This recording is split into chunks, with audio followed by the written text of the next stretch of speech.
Hey, folks, welcome to the Battles of the First World War podcast. So, returning to the podcast is Steve Girard, a U.S. Army veteran and veteran battlefield guide. Steve has studied the American Expeditionary Force for several decades. He's been the unit historian for U.S. Army 2nd and 4th Infantry Divisions, the 10th Mountain Division, the 101st Airborne Division, the 11th Armored Cavalry Regiment, and the 5th and 6th Marine Regiments. Steve also served as a special historical consultant, World War I, to the History Division, Marine Corps in Quantico, Virginia. He's worked as a historian and researcher for World War I 4th Brigade, the Marine Brigade, 2nd Division, for various military historians and authors like Mr. George B. Clark, Mr. Kevin Selden, Mr. James Gregory, Lieutenant Colonel Pete Owen, United States Marine Corps, retired, Lieutenant Colonel John Swift, United States Marine Corps, retired, and Lieutenant Colonel Walt Ford, also United States Marine Corps, retired, and Mr. Mike Miller. Steve joins us today to talk about the history of the AEF Tank Corps. And I couldn't leave this out, and it's a point of contention with Steve. But so you might remember that in the past that Steve was actually an infantryman, although he was a mechanized one. So what is a leg doing talking about tankers? Well, Steve knows what he's talking about, so he can come on and he can talk about it. I'm sure he's going to have words here too. So, Steve, welcome back. Wait, you know what, man? I'd have beat you with a track jack just for saying that. I mean, honest to God, man, still can't believe that. You know, yeah, I hope you Q2'd on table 8. I really do. I hope you Q2'd. My God. Back off. Dude, that's so mean. Like, I was like, yeah. I was really questioning, should I do that? And then I was like, yeah, definitely, you should. Oh, yeah, no, for the audience, no, I am, well, in the old school, because Mike's old school too. I'm an 11 Mike, but yeah, which is mechanized infantry, and I had the pleasure of being assigned to B Company in my 24-year career with various units. But Bravo Company always got sent with a tank battalion, and I've got time with 35th Armor, 68th Armor, 66th Armor, 77th, and of course the 11th Cavalry, both first and second squadron. So, but my repertoire is yes.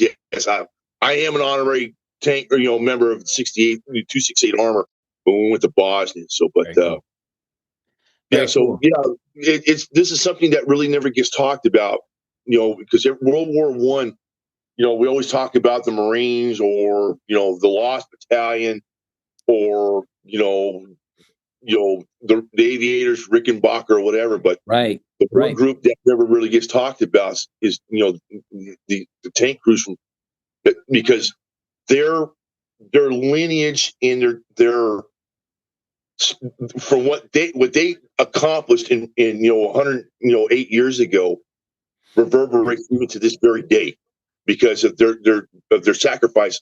We still have tanks, in the Army, and especially with the combined arms battalions now, it all goes back to these guys, in France. Yep. And Steve, I understand you want to dedicate this episode to a very special group of friends of yours and comrades. Yeah, this year marks the 30th anniversary of Operation Joint Endeavor, and also because our sacrifices that we did down there we don't get talked about as well. The way we share that with the World War I tankers. This was the Army peacekeeping operation in Bosnia during the Yugoslav Civil War in the 90s. Yep. In the 90s. And like I said, and I want to dedicate this to all my Silver Lions out there, Colonel Anderson, actually Brigadier General Anderson, Sergeant Major Gainey, my old company commander, Paul Kreis, my platoon leader, Hector Garcia, platoon sergeant Mike Mansfield, Jeffrey Ellington, Gerald Logan, Mike Cummings, Jamie Vidler, myself, Jennifer Santamon, to all my Silver Lions, I haven't forgotten about you guys, and I dedicate this episode to all of you. Everything that we did. Like I said, and with that, I say Silver Lions to all of you. I miss you guys. Super cool, man. Oh, one other thing. Yeah, you also go to your unit too, Mike, because your old unit, 1st Squadron, 1st Cavalry. Yeah. They were the first to cross the Sava River. Yeah. Right. Yeah. So, I remember hearing about we that. watched, we were waiting for them to get across the river. And then after that, everybody was going south. Yeah, I remember first across the Sava, sir. Yeah. Yep. I remember that. Yeah. All right. Well, we'll get right to it, man. So today we're going to talk about the AEF Tank Corps. So, I mean, this first question, it may seem kind of obvious, Steve, but I think it's just a lead in.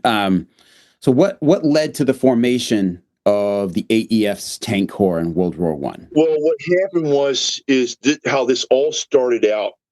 This little fledgling corps that morphed into something we have today started in 1917.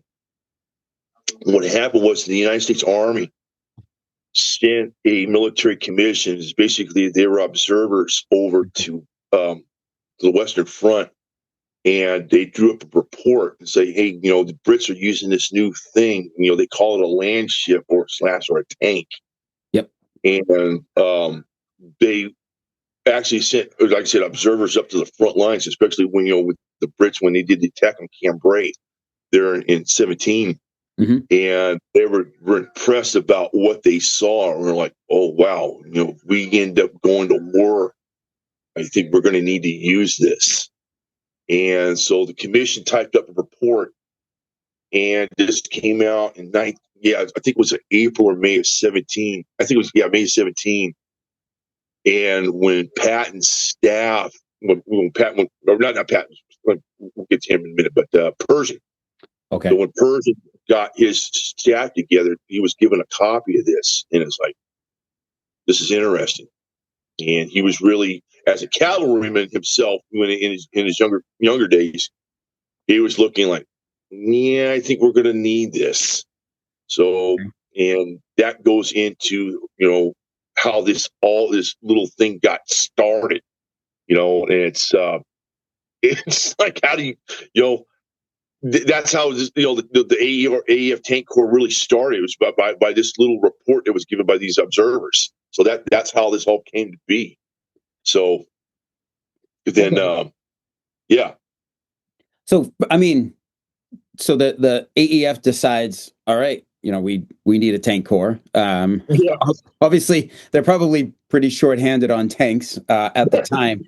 Well, it's basically, it's just like, how are we going to do this?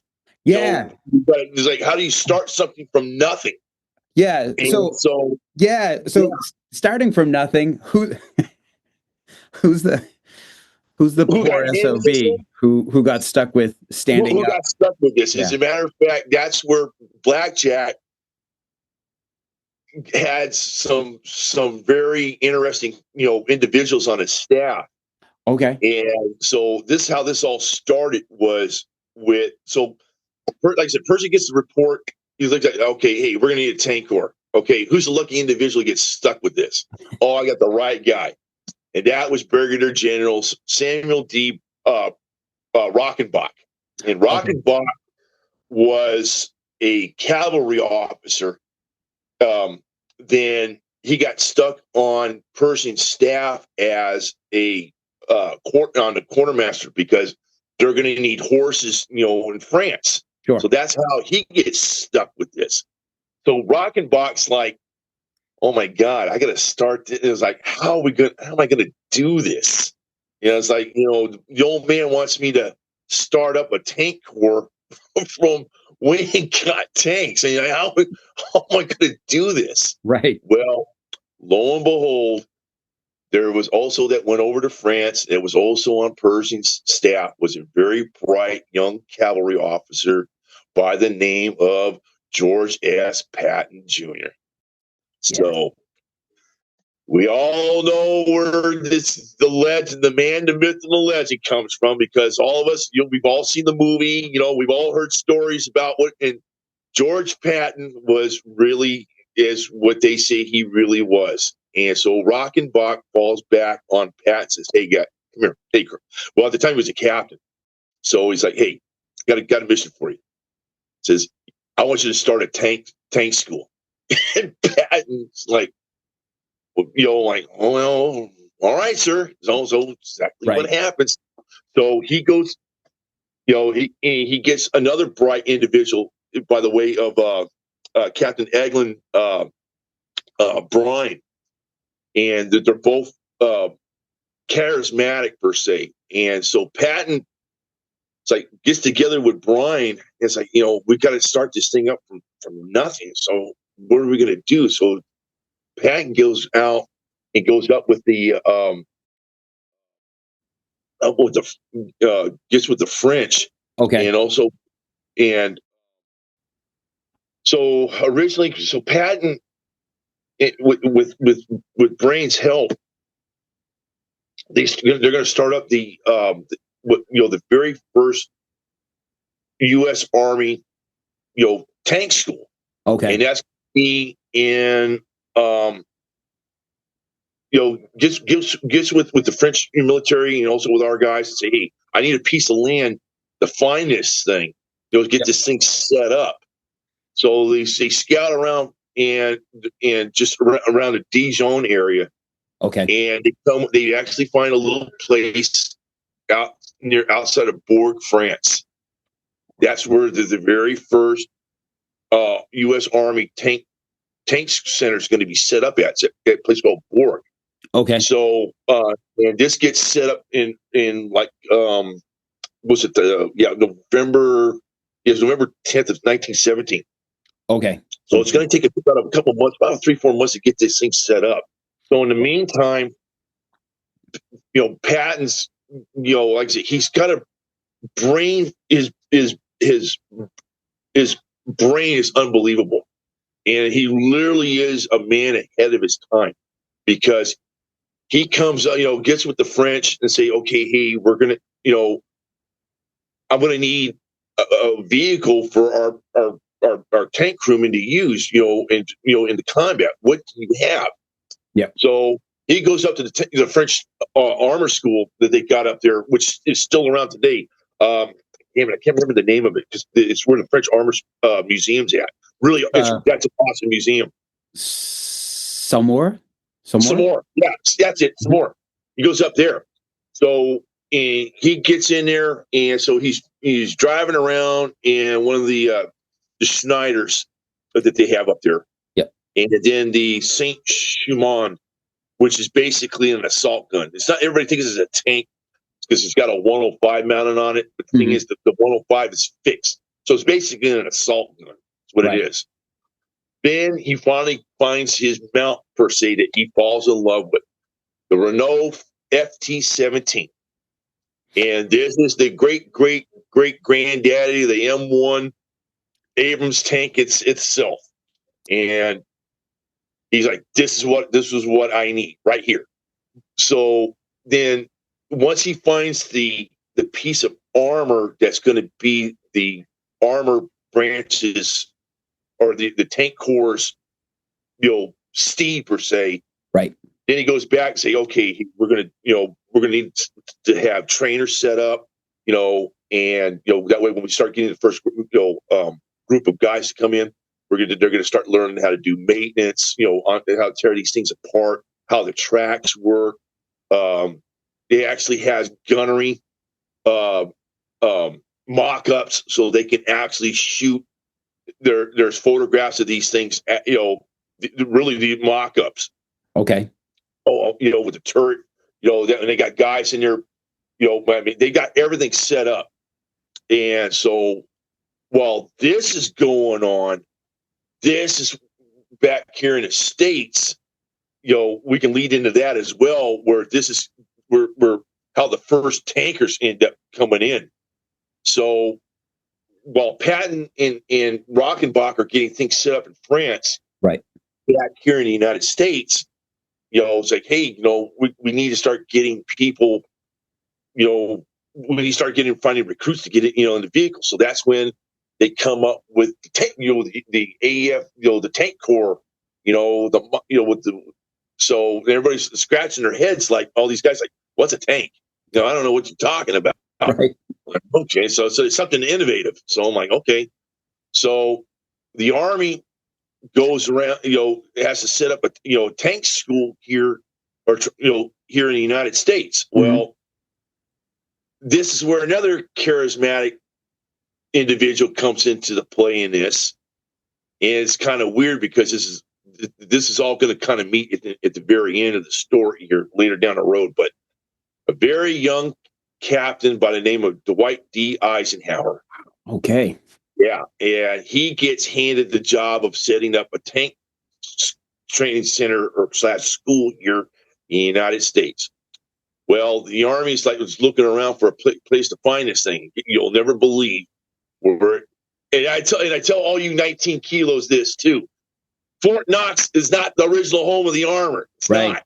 Right. It's Gettysburg, Pennsylvania, because that's where the very first U.S. Army tank training center named Camp Colt was established in 1917. Wow. So yeah, and everybody's like, I used to get in it with you guys all the time about this. I'm like, oh no, it's Fort Knox. No, it's not Fort Knox. No, what do you mean? It's like, no, the very first United States Army tank school in the United States was established at Camp Colt, Gettysburg, Pennsylvania. You're like, really? It's like, yeah.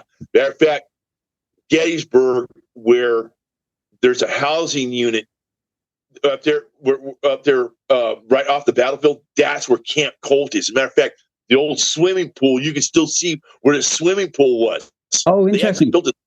Yeah. I wanted to ask if there's any vestiges of Camp Colt. There's a if you ever get up there, I'll take you where it's at. Sure. But but the swimming pool, you can actually see the swimming pool is actually where they actually built it on the battlefield. Oh wow! So So they weren't too happy. Well, the residents weren't too happy about this. Mm-hmm. So so Eisenhower brings Mimi up here, and so Ike has the duty of establishing Camp Colt. So they start getting the very first battalions of recruits coming in. It's basically what Camp Colt is basically like basic training before they, that's basic, because right at the point they don't have nothing. It's a tanks training center, but with no tanks. With no tanks. Yeah, with no tanks. It's like, how does this thing happen? Steve, so, question for you. Okay, tank school with no tanks. Right. What kind of men are they looking for? What does it take to get into the tank corps here in the States? They want robust but energetic men that can think, know how to think for themselves. Because like I said, this is a new concept that's never been dealt with before. Okay. So, and they've got immigrants, that come in just just like any other Army unit. Like as examples, Joe D'Angelo, who we'll talk about him in a little bit. But they want men to be these World War I tankers, to think outside the box, because like I said, this is a very new concept that's never been done before. So it's like when Patton, when he's drawing up, the how things are going to be, like I said, he envisioned, he did. He foresaw the future. He really did. But like I said, we'll talk more about that here later down the road. But like you said, he wanted men that were energetic, were enthusiastic, and it's like, okay, hey, I want to do this, because as like I said, this is a brand new concept that's never been done before. And so you got to have faith in yourself, in your the guys that you're going to be with. Right.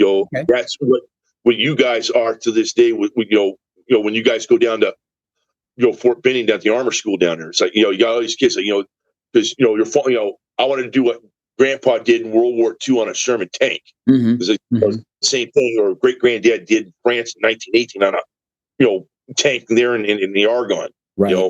I've actually had met guys that actually had lineage they like that. Were going like World War I, World War II, and the Gulf War and all that. But that's what Pat was looking for: bright, energetic men that were enthusiastic about what they were going to do. And he did. They really did. The tank Corps probably got the best, smart guys you can ever possibly imagine. They did. It's interesting. I was thinking along the lines if like the Army would be screening for like mechanics, but I know like in 1917 like they're auto mechanics, like obviously there were cars in the cities and everything, but like I can't imagine like there were many mechanics around. So I was thinking along those lines. Actually, it's like you said with mechanics, but also you have guys who are blacksmiths, with horses. It's like for them is the closest thing that you're going to get to it. Like it's the same thing. With you and I both know. With in the modern day Army, with a maintenance section, it's basically your tank breaks. What do you do? Call the 88 out, come haul you back to UMCP, and they're going to. The mechanics are like blacksmiths fixing putting a shoe on a horse. Right. It's actually what they're doing. Right. So, but yeah, and getting back to what we're talking about with Patton, like I said, he was very, very smart, and he actually, I don't know how he did it, but he really did. George S. Patton was way ahead of his time. And when we're talking about, I don't know if we want to go into the tactics, but go ahead. No, just so a couple of things, a couple of thoughts that I'm having here. First, for folks who may not know, so Steve's talking about if your tank breaks down, you get the maintenance section out, and you get the 88 to drag you. The 88 is the M88. It's the Army's tow truck for tanks. Yeah, it's the armored recovery vehicle. And then UMCP. Now this one I haven't actually physically said these letters together in about 30 years. So, but I'm thinking it's unit maintenance collection point, right? Like, Yep. Yeah. Okay. Also, just to go back to the beginning, for folks listening, if you haven't been in the military, this is a hell of a thing that like the military does is like they'll say, so Sergeant so and so or Lieutenant Captain so and so, I need you to start a tank school for the entire United States Army. Yeah, it's like, you're kidding, and they very much mean it, and you are expected to start it. So it's like if you could be given any sort of requests along these lines of like hey, in a week you're going to set up a dinner for 300 officers of the French Army. So, and I want you speaking passable French by that time, and also have like a 7-course meal laid out. Those are your orders. Go out and execute. And like this is simply what you're expected to do.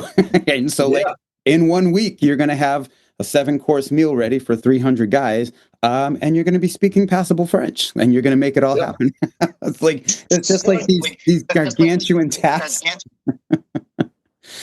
So, really, really something impressive. Like with like you said with George Patton, because at the time, he was captain. Mm-hmm.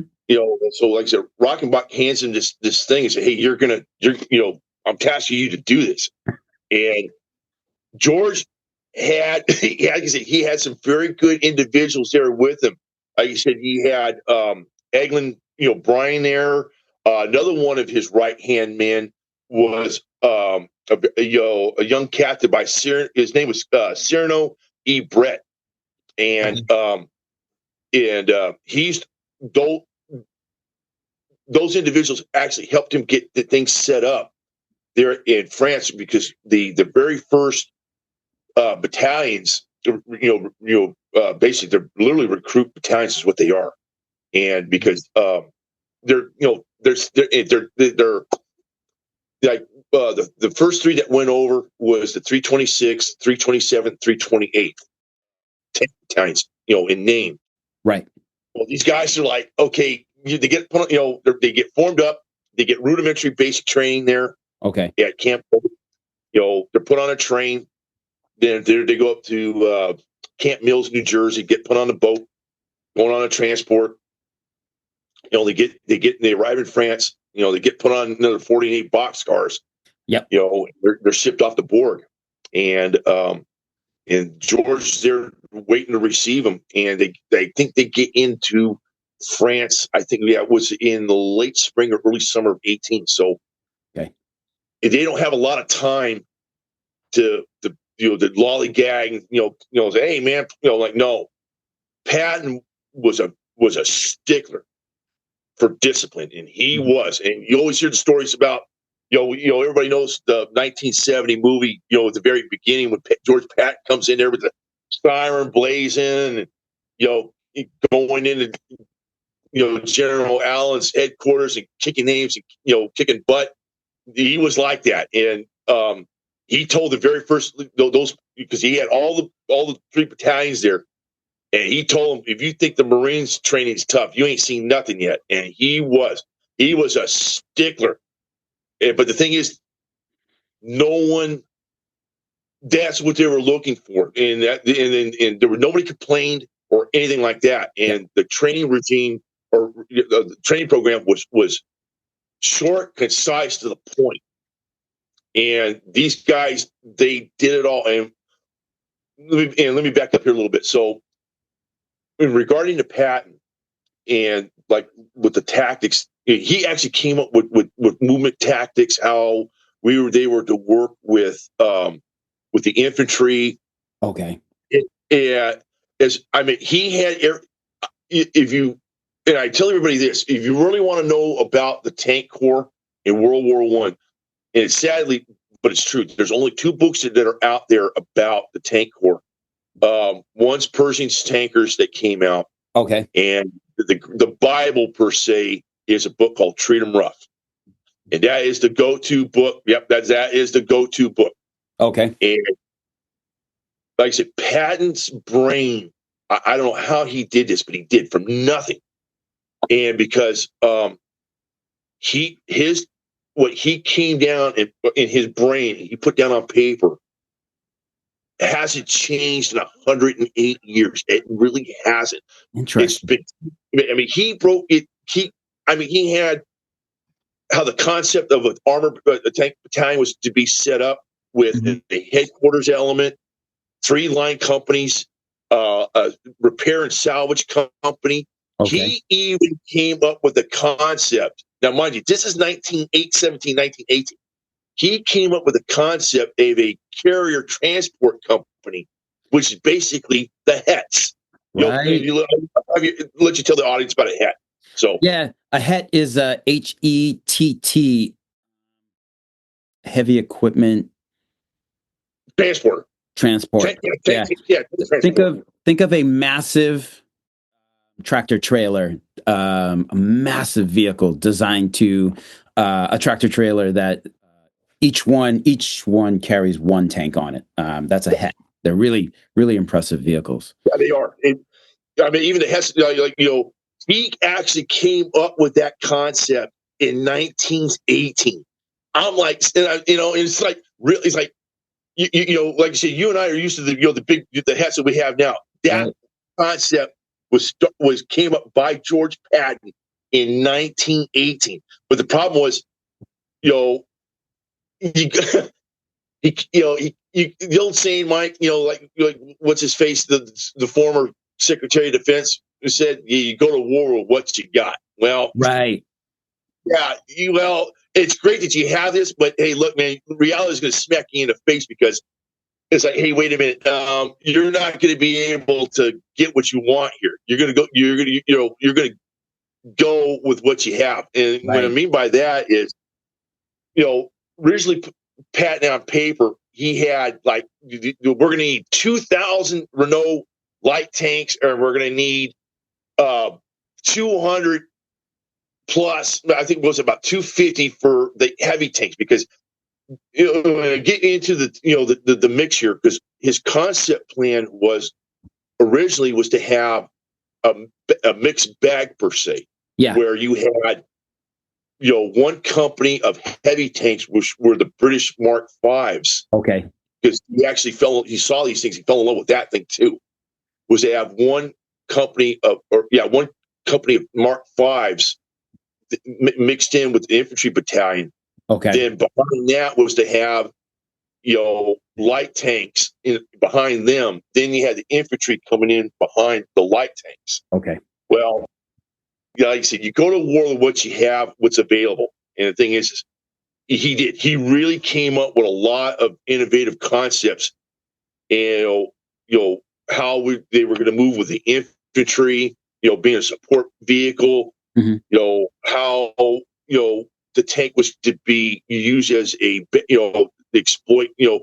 His thing was to attack. Right. And Right. massive a force on force, exploit a breach, and use the tank as cavalry to go. Mm-hmm. But the thing is, George, he had the right idea, but the thing is, technology hadn't caught up to his brain yet. Gotcha. It's like I said, this is his infancy. What George was envisioning, having armor being a spearhead, having punch in a hole, exploit the breach, get in the enemy's rear, and have at it. That wouldn't happen until 1991 during a Gulf War at Medina Ridge. That's George's. He had the right mindset. Like I said, technology wasn't there yet to accomplish what he wanted. Like I said, he foresaw the future. He really did. And like I said, and that's what he was installing in these very first tank battalions there at Borg, was to get them. It's like, okay, with the officers and with the NCOs and the enlisted, say, okay, this is what I want you. This is the concept that I want you guys to have in your set in your mind. Mm-hmm. So that way, when I turn you guys loose for the first time, you guys will grasp what was really going to happen.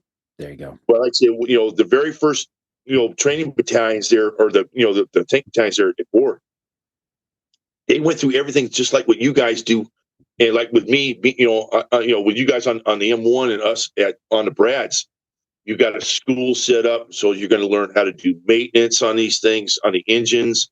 You're going to do track replacement. You're going to do gunnery, how to install either 37 millimeter or a Hotchkiss machine gun. It depends on what variant of Renault that you have. Mm-hmm. You're going to you do gunnery. You're going to do movement techniques. So it's basically what we have today. At Fort Benning, it's literally that's where all the lessons that we have is still reverberate to this day. That's right. So that's where this all comes into play. So, but it's interesting because, like I say, with these guys at Borg, you see some of the photographs. It's funny because there's one famous photograph. You see there's a group of tankers. They're looking into the driver's compartment of a French Renault. You know what I'm talking about, right? They're all in coveralls. Right? Yeah, they're all looking down.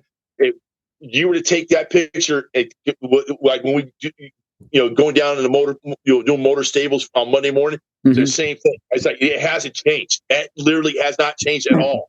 You're all sitting there, coveralls. You got the engine deck. For us in the Bradley, you got the engine deck popped up. Checking in there, pulling the rods out and everything, checking the tracks. Same thing with you guys in the back. With the M1, pulling the engine compartment open. Yep. Same thing. It hasn't changed. Wow. Yeah, things change, but they don't change, right? There's a lot of continuity from the past. The only thing that changes is technology. That's all it is. That's all it is. So, but it's interesting. Like I say, in the very first, the tankers, they had a lot to learn fast, and they did. Patton was not playing games. That's why Rickenbach gave this task to him, because he saw Rockenbach loved Patton, but George was very kind of standoffish because he didn't really know. He really didn't trust higher ups Oh, per interesting. se. Yeah, he had that in him, but that's later down the road here. But yeah, like I say, the very first tankers, they had a lot to learn. They really did. So, Steve, we've talked about like a lot of the personalities. We've talked about like Patton's ideas for tactics and everything, and how to employ the tanks in combat. And you've mentioned so three tank battalions personnel deployed from the U.S. over to France. So I think you Yes. mentioned, was it three? Yeah, 326, Mhm. 327, 328. There's one more. Okay, and now when they get there, there's going to be. I know they wind up changing the designation a bit. Like one of them becomes like the 344th and the 345th. Is that correct? Yeah, yeah. What happens is so we'll lead into, but in the meet. So once they get to Borg, they get trained up. Hmm. The other thing is they start doing one thing that was passed on to us, which we still have today, is railhead operations, and putting tanks on flat cars and getting them shipped out to where they got to go to a download point, and Yep. sort of thing. I have a great story for later. Yeah, the the designations changed because the Army back here in the States, they go through this big change. So the 326 initially, at the time of San Miguel, because like I said, we'll get into those operations here in a little bit. But in between San Miguel, before San Miguel, you had the 326 and 327 tank battalions in the first tank training center. Then after San Miguel, they changed designations by U.S. Army numbering system. So Okay. you had 344th, 345th Tank Battalions Light. Then you had the 311th Tank Training Center Borg. So that's where that comes into play. Then one other thing I forgot to mention also, we're talking about tankers. These guys neglected, but I'm not going to do it here. That is the 301st. Now, 301st, initially, what they were supposed to do was to come over to France and be integrated into the the other thing is with the tank brigades. So you had the 301st. It was the first tank corps brigade. Then they redesignated that to the 304 tank brigade. Yeah, 304 tank brigade light. Okay. Now Okay. then the 301st, Yep. they were formed at, which is odd, but they were formed at Camp Meade, Maryland, just outside between Baltimore and DC. Okay. And um, believe it or not, they were technically engineers. They belonged to the engineer corps. I don't know how this all got started. Okay. So they were known as uh, they're the 65th engineers. That's what they were initially known as. Okay. So then because Patton had got when he was setting everything up, because the Brits had the Mark V tank. Like I said, Patton fell in love with that thing as well. So that became it's kind of irrelevant because the initial on the collar discs that went all the way up to about 1950. Was it 51 or 52? Yeah, it was in early mid 50s. Was a side view of a Mark V tank. That was your guys' collar disc. That's Oh, where that comes from. that's Yeah. right. Then they changed over to the with the tank and the cross sabers. That changed over, but initially up until that time, it was a Mark V. That's what that was. Then so Patton got it arranged to have these guys trained, which is irony of all things. They got sent to England. Okay. And guess where they end up going to? Second core. Number No. well, no, before that. So Patton's got it with the British. Say, can you guys? We got a bunch. We got a battalion coming over. Can you guys get them trained up on the Mark V? No problem. Guess where they end up going to? Don't know.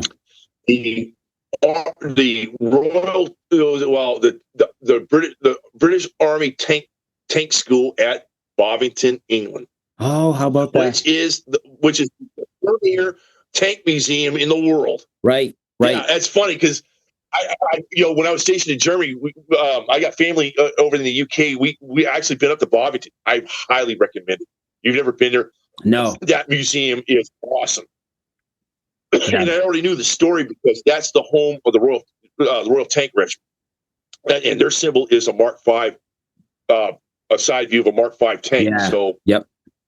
so what was supposed to happen was the 65th Engineers were going to be trained up on the Mark V. Then once they were done, was to bring them back down to where Patton was. It was supposed to be one battalion of heavies with 2 battalions light. So that's how the concept was supposed to be. However, things got changed in the works here. So they got the 65th Engineers while they're in training. They get redesignated as a 301st Tank Battalion Heavy. So you got 1 battalion of heavy, 2 battalions of light. They get detached from Patton's tank. Well, yeah, they do. They get detached, and they end up working with the BEF with the British 4th Tank Brigade. That's where they end up going to. We'll get to those guys here in a little bit. But yeah, so like I said, in the numbering process, so yeah, the 65th Engineers become the 301st Tank Battalion Heavy. Then, like I said, then San Miguel, the light guys, they get redesignated the 344th and 345th Tank Battalions. Okay. So that's what they go into when they go into the Meuse-Argonne. So that's how that plays out. Yeah. Okay. All right. Now, so 301st Heavies, 344th, 345th Light, part of the 304th Tank Brigade Light. 344th, 345th, they're going to operate with the Americans in the Meuse-Argonne. 301st, they also operate with the Americans, but they operate with the AEF 2nd Corps, which is going to fight under British 4th Army in the area of the Somme, assaulting the Hindenburg Line up there. Those guys always get neglected when they always do, but and their contributions play dividends as well. Mm-hmm. Because, like I said, and we'll get that here, in the big overall here in the battles and all that, because, like I said, the light guys are the ones that actually go into combat first, and they go into the San Miguel. And what's interesting with that is this is where they start to learn, their battle, what's going to work on the battlefield, what's going to work for them, and what's not going to work for them. Okay. And they find out that they're going to need logistics. That's the meat and potatoes, and it hasn't changed at all with tankers going into the 21st century. It hasn't changed at all because you're going to need fuel, you're going to need ammunition, you're going to need like in a modern battlefield. Like I said, you're going to need fuel, you're going to need ammunition, you're going to need grease, you're going to need hydraulic fluid, you're going to need spare parts, idler wheels, tracks, spare track, because what happens if you bust track? You're going to need all that. And they found out, especially in the Argonne, not in the Argonne, but at San Miguel, that you break down, you're going to need to get pulled out of there. And there's only one thing that they did not do in France, and that wouldn't happen until World War II, is you got to have a recovery vehicle. That's one thing. Yeah, I wanted to ask about that. That's one thing they didn't have dedicated. And like I said, Patton is one thing he didn't envision. But I think later down the road, they did. As you got it, and I've heard stories. I'm still trying to dig this up. I've heard stories of them actually having a makeshift crane on the back of a Packard Liberty truck. I've heard that because the Renaults were light enough that they could actually be picked up out of the ground. And I've heard, I can't remember where I heard it from, because I actually knew the curator down at the Old Pat Museum at Fort Knox before they got moved down to Benning. Okay. And supposedly, it was Chris. Yeah, Chris Lemons. Chris Lemons. I knew he's retired. Believe it or not, he's a retired Navy chief. Go figure this out. Retired Navy chief. Yeah, Chris Lemons. I don't know. I Chris was a legend because when I was stationed at Fort Campbell, I used to go up to Fort Knox all the time, and because the Pat Museum was awesome, and Chris Lemons was the chief curator there. Mm-hmm. I mean, anything you wanted to know on the armor. I mean, he was. And dude, it's funny how I am Army, but with the Marine Corps, how Chris was with the Tank Corps. Yep. But Chris told me a story that, and I think he had a photograph. Because they learned their lessons at Sami Hill because they had to get some of the wrecks off the battlefield. Okay. And he said, yeah, some guy or one of the officers or one of the recovery NCOs came up with and said, hey, why don't we just make a makeshift crane, throw it on the back of a Liberty truck, and we can use it to pull these things off the back. Supposedly that's what they did. But the U.S. Army would not have a dedicated recovery vehicle until 1940 or 41. That's when the concept of the armored divisions, first came into being, and that went into World War II. Of course, we know what we have today with the 88. Yep. But that's where that came from. And the other thing is, they learned to have to resupply. So, when Pat came up with the concept of how the structure of an armored battalion was, like I said, he had the concept. I think it was 5 trucks with a resupply section, fully stocked. But in the meantime, they had a couple tanks assigned per company to haul a sled that had, grease, Interesting. oil, rations, and another tank dedicated to haul a sled that had 37 or 8mm label rounds, depending on what variant Renault that you had. That way you could do a resupply, basically a ROM, resupply on the move. So that way, say, hey, get to a designated point here. You guys pull up here. We got the sleds here. That'll keep us, going until the main body gets here and they set up. But it's basically pull up here. If you guys need to get fuel, get the cans, pull them off the sled. If you need ammo, go grab it, pull it off the sled. Whatever. So that's what they had. So that's basically how, and they learned logistics on the move. That's what keeps an army going. So that's one of the vital lessons, from World War I, believe it or not, that we still have today. And it's funny because everything's like it. You look at how things were then 108 years ago, and it's like, this hasn't changed at all. It really hasn't at all. Yeah. So I'd like to move into talking about some tankers, because when we spoke about putting this episode together, you mentioned you wanted to talk about some guys who had earned the DSC, the Distinguished Service Cross. Now, I know that in the Meuse-Argonne, in the area of Varennes, there was Donald Call.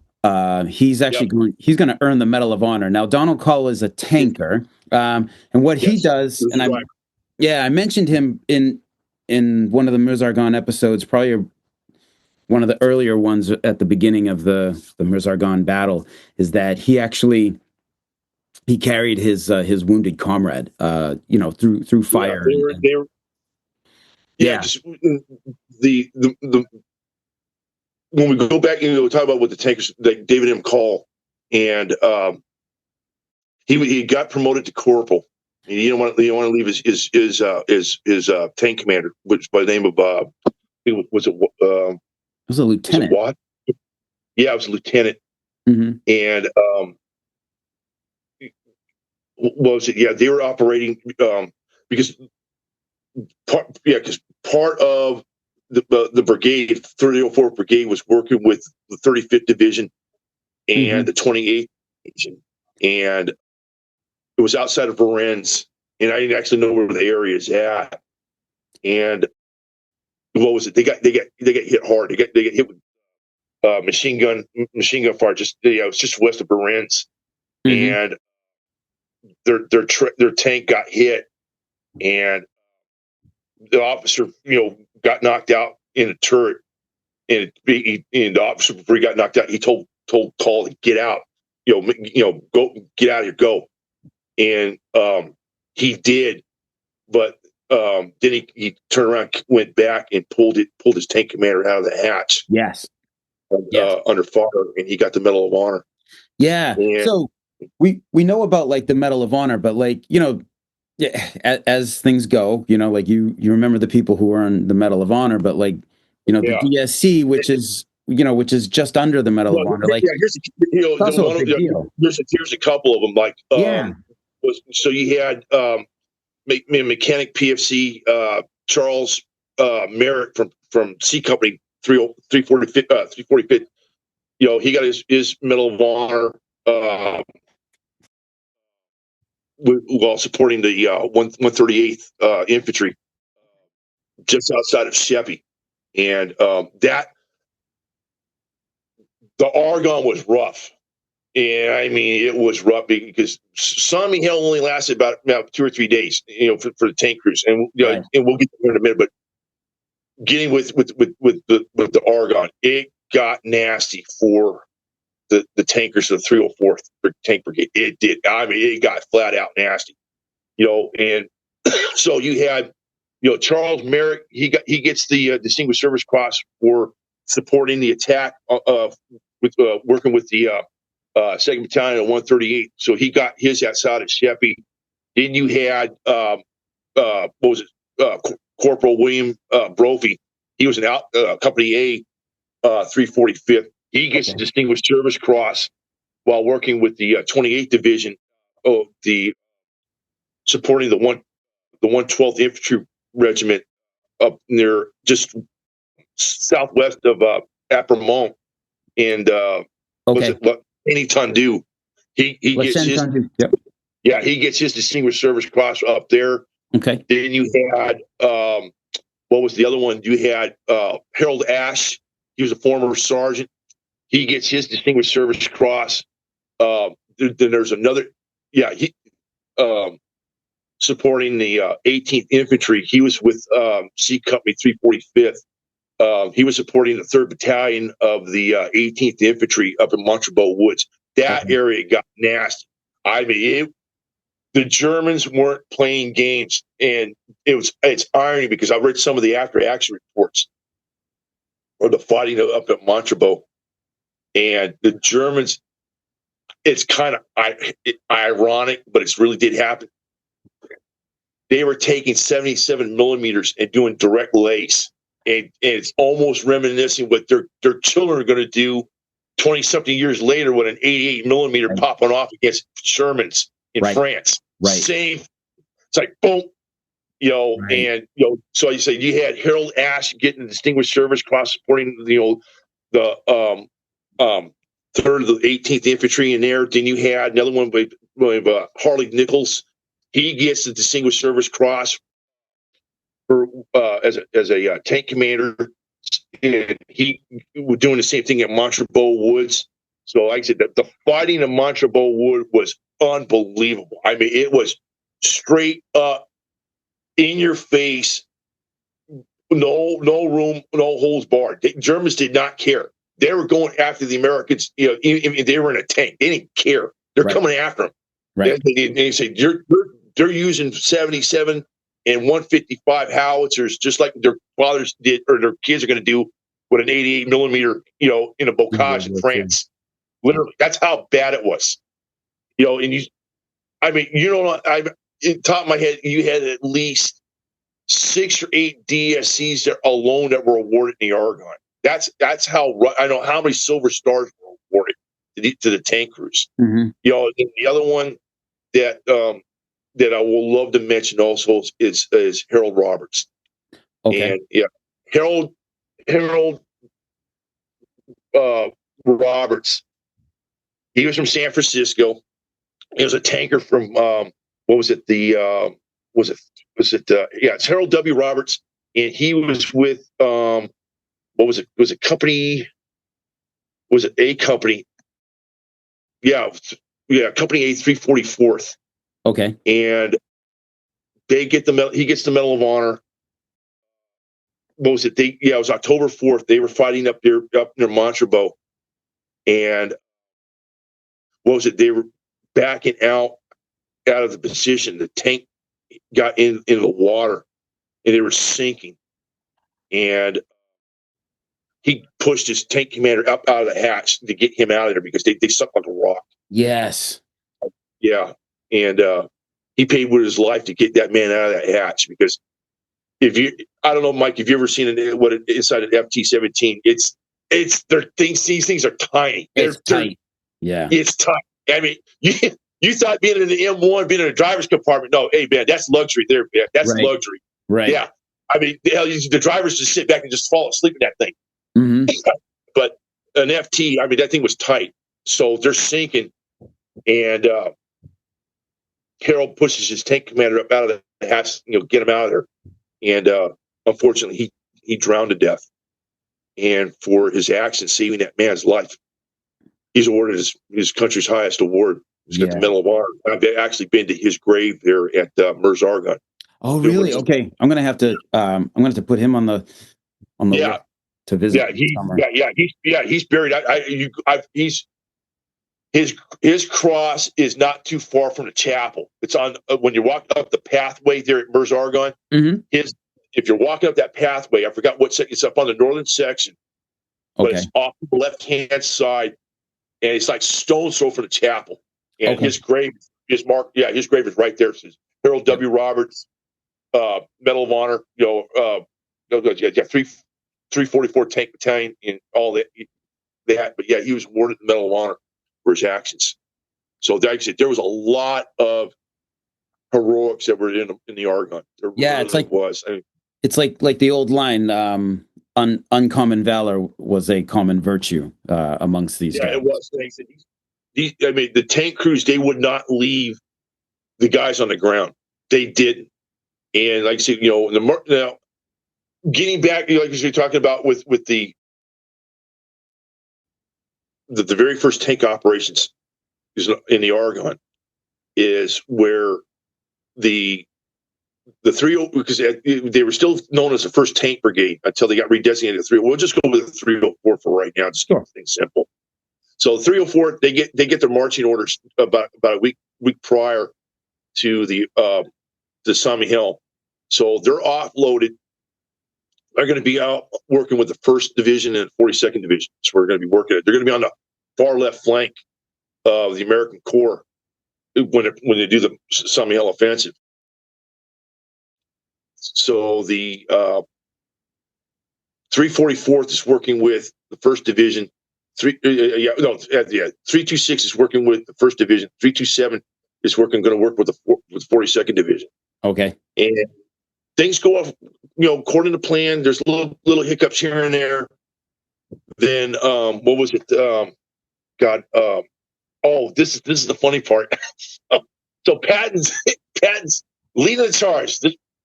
Typical George S. Patton. He's in there leading the charge. Guess who he runs into outside of what the hell's the name of that damn town? Essie? I can't. It's where the 42nd was. I can't. Yes. Send me a I think it's Essie.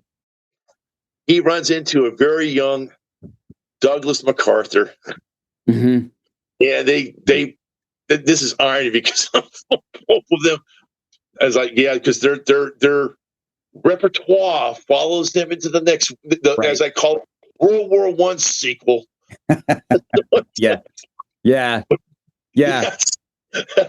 But yeah, that's where they first meet, and it would be the last time they meet because George S. Patton and Douglas MacArthur meet at the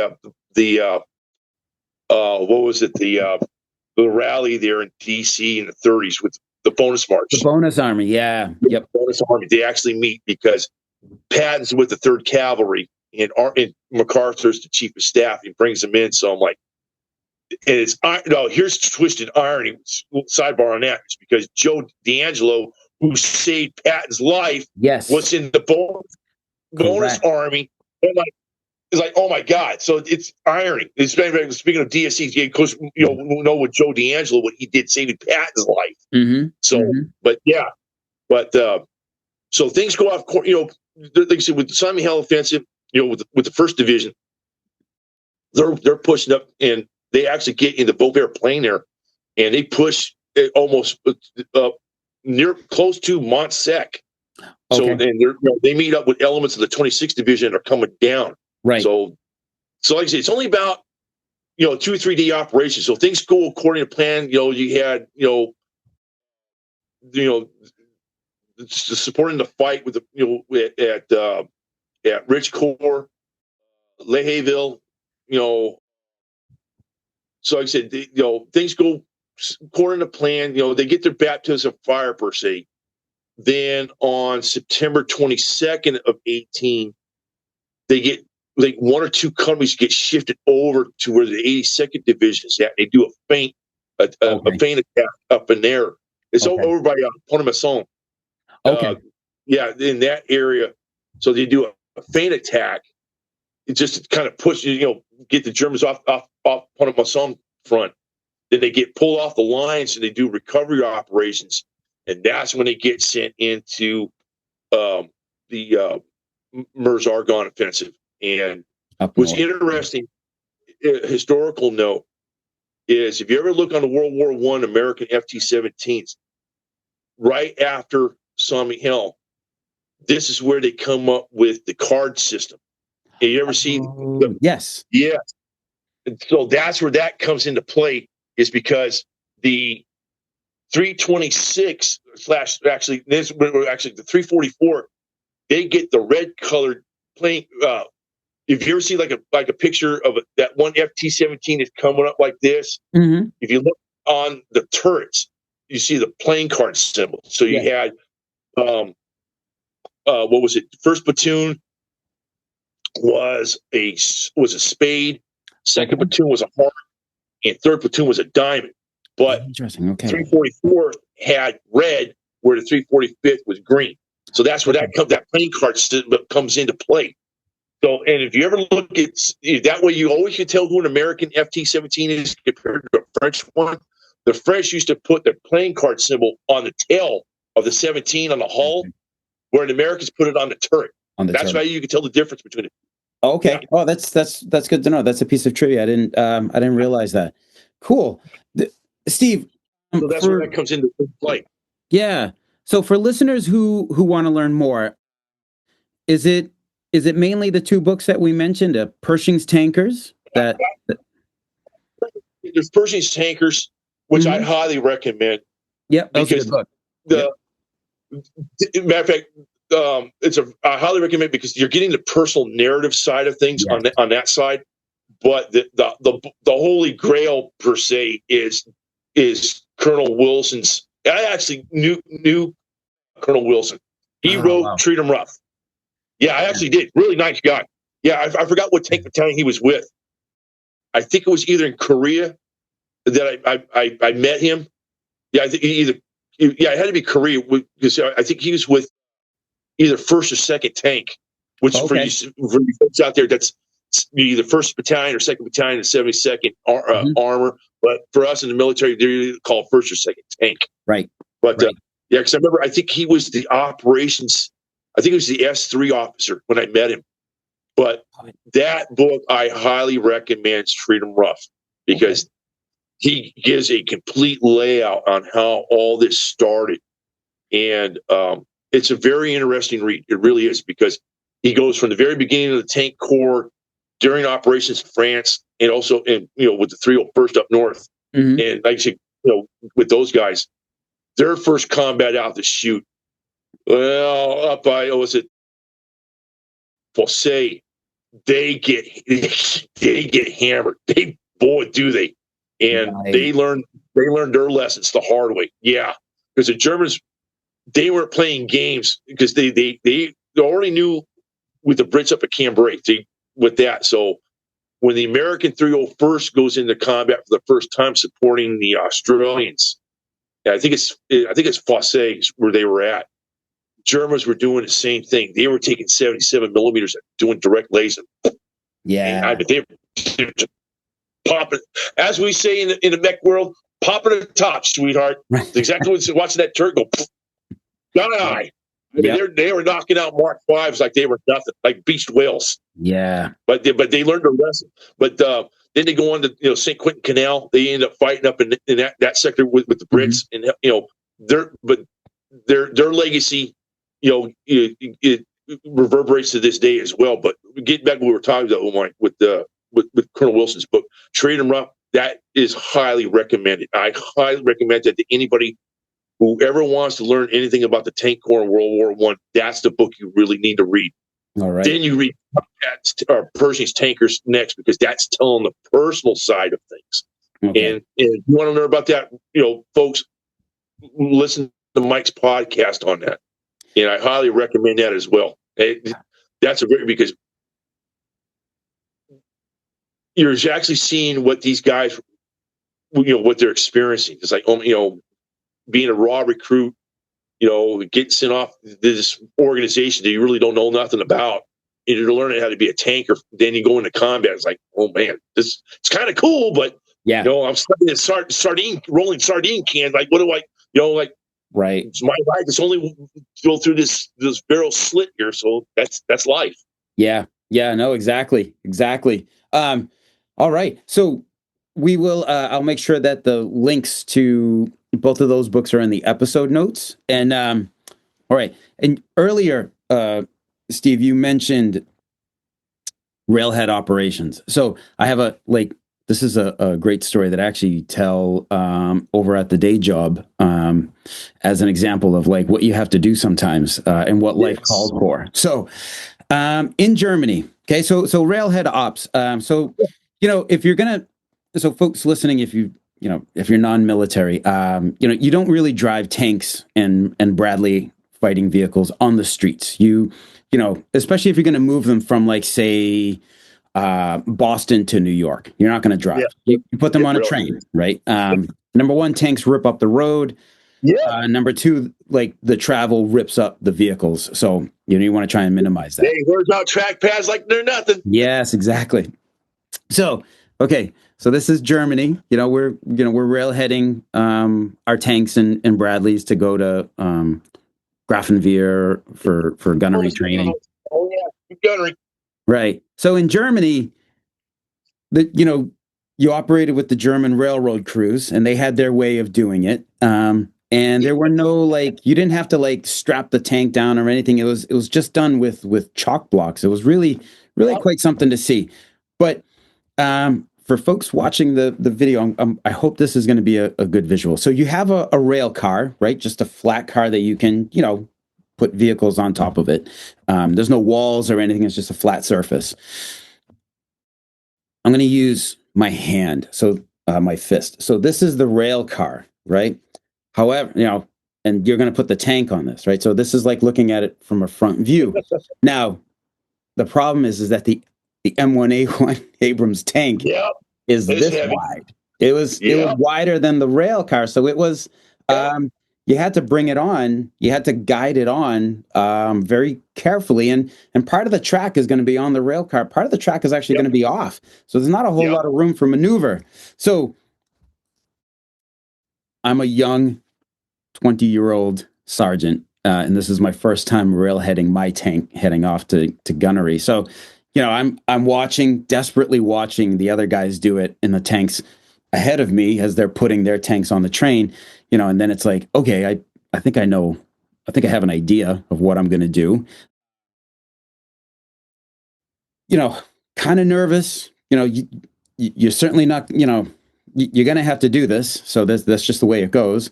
But I did, as my tank is coming up and I'm the next, I'm going to be the next tank getting on the train.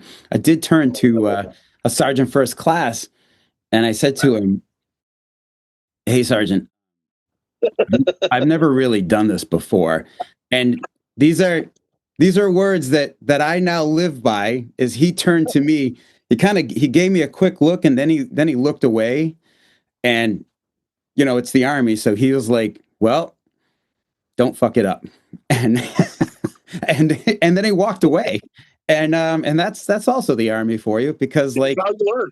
Yeah, that's how you learn. That's how you learn how to do hard things, So Mike, that hasn't changed. Like you said, Patton's tankers, same thing in 1918. And I've seen the photographs. Doing railroad operations. They're putting their Renaults on flat cars. Mike, it hasn't changed in 108 years. It's the same thing. Roll them up on there. Hey, go from one car to the one at a time. Get them where they're at. Hey, put chalk blocks, lateral blocks on there. Boom, boom. That's it. No change, no nothing. Yeah, that's it. Go. That's it. Now, yeah, that's it. With ironing, what's not irony is some of one thing I really want to touch is a couple individuals, like you said, that really had a lasting impact that would go into World War I, the sequel. Is after the hostilities ended in November of 18, so the Tank Corps, they especially the 304th, they're working with the 35th Division, 28th Division, and like I said, they get beat up pretty hard. In the first division, about the first week of the first 2 weeks of October of 18. So after that, they get pulled off the lines, do recovery operations. They get shoved back up there again. So they end up working with, which is kind of cool, but this is their last big combat operation, the 42nd Division again, and of course my beloved 2nd Division. And so they're actually working with their last big combat, believe it or not, is with the 5th Marines of the 4th Brigade up by Landre St. George's. That's where they're at. So after they advance, they get pulled off to do final recovery. Mm-hmm. And they're beat up. I mean, they had to, after Patton got wounded in the Argonne, Brent becomes acting brigade commander, and they're taking some losses. I mean, they really are. So they finally get pulled off the lines to get repair battle damage, get some replacements in, and then the armistice takes effect. Then they get sent to a staging area. Then from there, they get shipped back to the States. So while this is going on, the tank center here at Gettysburg gets deactivated. Okay. And all the personnel, including a newly minted Major Eisenhower, they get sent to Camp Meade, Maryland. And so when the tank corps, AEF tank corps, comes back from France, they get shipped to Camp Meade. And guess who gets to meet who for the very first time? Major Dwight David Eisenhower gets to meet a rough and shod Lieutenant Colonel George S. Patton. So that friendship starts right then and there. Oh, interesting. So, yes, it's interesting because their friendship would last from 1918 all the way into the World War I's sequel, World War II. So so Patton and Ike, George and Ike, they go back. They go all the way back to World War I. Because like I said, so that's how that friendship started up. So it started up at Camp Meade, Maryland, in 1919 when George got back from France. So that's why Ike and George, they are very close because they knew each other. So what's irony is Ike ends up being George's superior in World War II. Yeah, that's fortunately that so that friendship started. Then Cyrano Brett, getting with him, he's the only officer of the original tank corps that stayed with the tanks after World War I, because what happens is the tank corps gets downsized, right, and by Congress. So the Army doesn't want to give up what they just got, because they say, hey, we're going to need these tanks for in case we go to war again, which ironically happens 20-something years later down the road. Right. But so what they do is they decide, okay, what we're going to do is we're going to put the tanks into the infantry branch to protect it. So that's what happens. Okay. So the 301st comes back from the Brits. They get sent to Camp Meade. 344th. They stay as well in the 311th Tank Recovery Company, Salvage and Repair Company. They end up going down to Fort Benning. Okay. They set up, and this is where I also get with you tankers as well. Oh, Fort Benning's no, yes it is.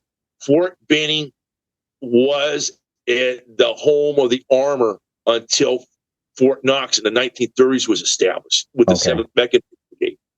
So yes, Mike, I was there at Benning when the armor school got announced. It was like all you guys were crying, like, "Oh my God, I got to leave Fort Knox! Oh no, no, bitch, your ass went to Fort Benning where you're going. That's where you guys started out at. So I don't want to hear. Here's a box of tissue. Go cry in a tank." So, but yeah, so fair enough. But the that's where the 66th Armor comes into play here. So they become the nucleus of the surviving tank corps from World War One. Mm-hmm. To keep these guys, the Army, the guys did it for reasons to keep them alive as an organization. So you got to go somewhere. So right. What the Army did, they kind of did it slick wise. Is well, we can't have a tank corps, so we'll kind of 66 infantry in parentheses light tanks. What they cover, so that way Congress doesn't come out and say, "Well, yeah, you guys don't have any." Well, they're not tankers per se. They're light. They're like this, 66 infantry light tanks. It's like, okay, so that's why they did what they did, but also is the support the armor, future armor officers that were going to play in dividends in World War II down the road, because a lot of these guys, they got schooled here at Benning. And so in the 60s, guys from the 66 became a demonstration outfit, with the Liberty tanks, and the Renaults that we had brought back from France until, Christie came out with his system. And that's why the Army adopted that.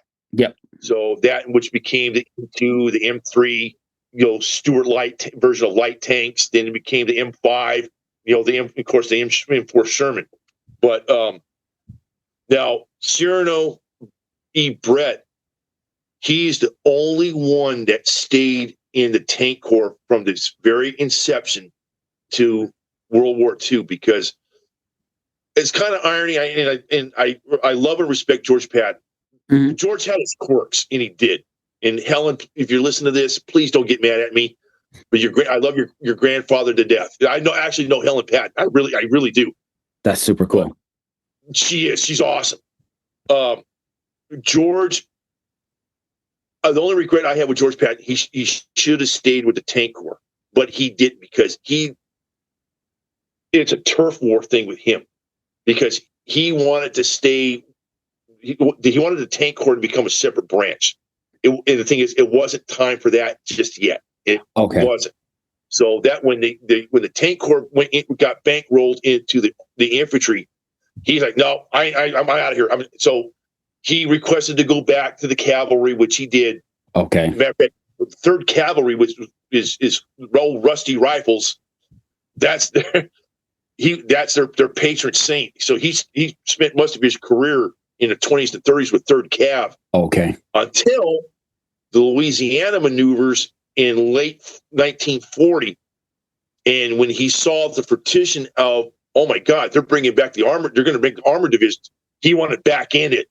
So he finally wised up and said, "Hey, I want it back in. I want back in." So, so Adna Chaffee, and this is kind of pertaining to World War I, II, what we're talking about with the tankers. Adna Chaffee everybody says George Patton is the father of armor. Well, kind of. He is, because he's the one that started the inception. However, Adna R. Chaffee is the father of the modern tank corps or armor branch. He is. And Adna brought George. They were good friends. Mm-hmm. Adna brought him back in command of one of the brigades to George Patton in 2nd Armor Division. And sadly, Adna Chaffee died of cancer in 41. Yeah, I think 41 or 42, somewhere in there. And there's always been a historical what if had he lived. Because he would eclipse George Patton. Because Adna, if it hadn't been for him, the Armored Division concept would have never taken fold. It would never happen. Adna is the one that foresaw, because he did. He took Patton and Rockenbach and Blaine's, he saw what they were doing. Mhm. He's like, hey, we're going to do this. We're going to make it bigger and better. That's where the armor division came in concept. And when they did the Louisiana maneuvers in 40, and they're like, holy crud. It's like, this, because the 7th Mechanized Brigade out of Fort Knox, they are the nucleus for the 1st Armor Division. Oh, okay. Because you had, what was it, the 13th Cav, and I forgot what 13th Armor, and there was 2 armor and 1, 6th Infantry, 13th Armor, and there was another Cav outfit, but they were armor. They became the nucleus of the 1st Armor Division. So Adna, who knew Patton, brought him in. It's like, hey, I need you to do this. So they did. So that, like I said, that, and with Brett became, he's the only armor officer that was there from the very beginning in 1917 all the way to 1942, 43. Because his health, he actually was with the 5th Armored Division. He actually stood that division up from scratch. And he became, I think, the assistant division commander. Yeah, he's a brigadier general. Yeah, but his health was failing him from all the combat he had in 1918 in France. I think he started to get the effects of gas. Okay. And it started to tear his lungs out. So then he's like, hey, I can't do this. And the guy's like, hey, look, dude, you've already done your time in the last word. Hey, go home. Hey, we got this. Yeah. So Wow. That's how, like I said, but the irony of with Patton and Eisenhower, that started at Camp Meade, Maryland, in 1919. So like I said, these two known each other since World War I. Yeah. Literally, they did. But like I said, that's why I had a love-hate relationship with George. Like that famous ass chewing that you see in North Africa, when I gets Patton in a staff car and he's ripping him a new one because he knew what George did. Like I said, they knew each other since they were young officers. Mm-hmm. Like, hey George, you screwed up, didn't you? Yeah, because you can see that. If you ever see that one I'm talking about, Mike, where Patton's in staff, and he's just chewing ass. Yeah, because he knew George. But that's how that friendship came out. Like I said, all this intertwines with how this is. Like I said, all this reverberates from the very first tankers there in France in 1918 all the way to what we have now. Wow. And the armor crews, George Patton, Cyrano Brett, Rockenbach could see into the future what they had started. They'd be damn proud, especially, seeing a little, FT-17 to a brand new M1 A2 SEP 3 Abrams tank with the state-of-the-art fire control system. You were like, holy shit. It was like, oh my God. Yeah. Oh, awesome. Steve, man, thanks for well, that's irony as well, because you didn't have stabilization in a turret in FT-17. You're just like, you're just holding on. Right. But, with Step 3, that state-of-the-art fire control system, I'm like, oh my God. Yeah. Yeah. Oh man, thanks for coming on the podcast, dude. It's always a pleasure to chat with you. This has been great. Yeah, folks. Thanks. I'll link out to the 2 books that you should read. And yeah, Steve, there's I don't know. We'll figure out something else to talk about here soon. I still want to do one on Pershing.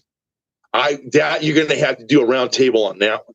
Okay. That one I've always said you really got to do a round table on Pershing, because Pershing is a very, very interesting character, and he does need to be talked about. Okay. Yeah, we can work that up, man. All right.